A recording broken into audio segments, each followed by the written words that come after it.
ஒரு நாள் காலையில் நீலாரிக்கா தனது வண்ணமயமான அறையில் விழித்தார்.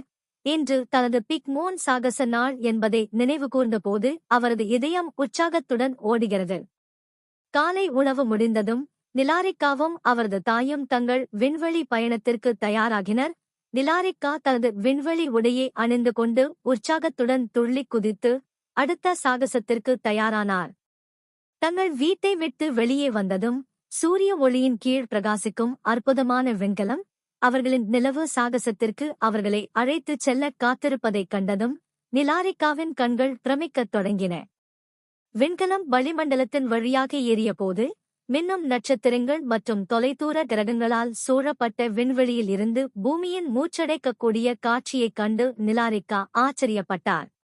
ஒரு பரபரப்பான பயணத்திற்குப் பிறகு விண்கலம் சந்திரனின் மேற்பரப்பில் மெதுவாக தொட்டது. அங்கு மகிழ்ச்சியால் நிரம்பிய